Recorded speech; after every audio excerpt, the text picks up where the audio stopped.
సిద్దిపేట జిల్లా గజ్వేల్ పట్టణంలోని స్థానిక ఆర్డీఓ కార్యాలయం ముందు సిపిఐ జిల్లా కౌన్సిల్ సభ్యులు శివలింగ కృష్ణ ఆధ్వర్యంలో ధర్నా నిర్వహించారు. మల్లన్న సాగర్లో ప్రజలు రైతులు సర్వం కోల్పోయి భూ నిర్వాసితులకు 4 సంవత్సరాల క్రితం ప్లాట్లు రిజిస్ట్రేషన్ చేసిన అధికారులు ఇప్పటి వరకు దాని పొజిషన్ చూపించడం లేదని ఆగ్రహాన్ని వ్యక్తం చేశారు.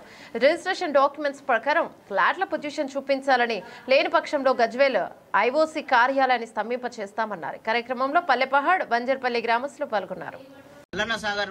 ప్రాజెక్టు ఏదైతే ఉందో మల్లన్న సాగర్ లో భూములు జాగలు ఇండ్లు సర్వస్వం వదులుకొని అన్నమో రామచంద్ర అంటూ ఈ రోజు గజ్వేల్ ఆర్ఎన్ఆర్ కాలనీకి వస్తే ఇక్కడ మౌలిక సదుపాయాలు లేనటువంటి పరిస్థితి.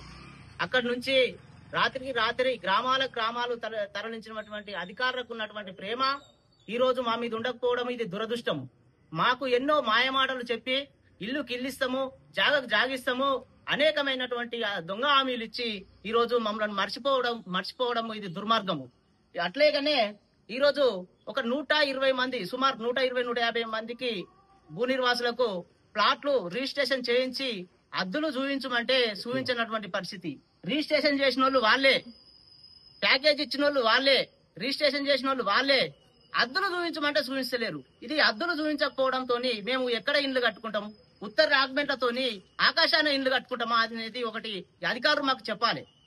ఇది అట్లా చూపించకపోగా 4 సంవత్సరాలు అవుతుంది. 4 సంవత్సరాల కొద్దీ రెంటుకుంటూ జీవనం కొనసాగిస్తూ ఇక్కడ ఉపాధి దొరకక కుటుంబాలు నడవక అనేకమైనటువంటి ఇబ్బందులు పడుతున్నాం. కాబట్టి ఇదంతా చూస్తుంటే మాకేమనిపిస్తుందంటే ఈ ప్రాజెక్టులకు భూములు ఇచ్చుడు పాపాత్మకమా ఏంది అని అనిపిస్తుంది.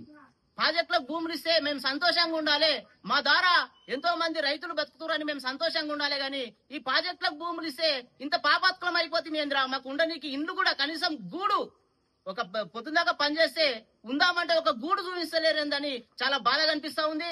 ఇచ్చిన రిజిస్ట్రేషన్ డాక్యుమెంట్లు ఏవైతున్నాయో మాకు అద్దులు చూపించకపోతే ఇదే విధంగా ప్రభుత్వము అధికారులు ఇట్లే వివరిస్తే మాకు చూపించినటువంటి మోక ఏదైతే ఉందో తక్షణమే అక్కడ వేసినటువంటి పరారు గోర అధికారులు చొరవ తీసుకొని ఆ పరారు కూడా తీపిచ్చి మాకు అద్దులు ఏర్పాటు చేయించి అక్కడ డ్రైనేజ్ వ్యవస్థ, అక్కడ కరెంటు మౌలిక సదుపాయాలు ఏర్పాటు చేసి మాకు ప్లాట్లు అద్దులు చూపించాలి. లేని పక్షంలో భారత కమ్యూనిస్టు పార్టీ ఆధ్వర్యంలో అనేకమైనటువంటి ధర్నాలు చేసి మోక మీదికి పోయి ఆ పరారు కూడా ఏదైతే ఉందో దాన్ని తీసేసి తక్షణమే మేము కబ్జాల మీదకి వెళ్తామని ఈ సందర్భంగా తెలియజేయడం జరుగుతుంది.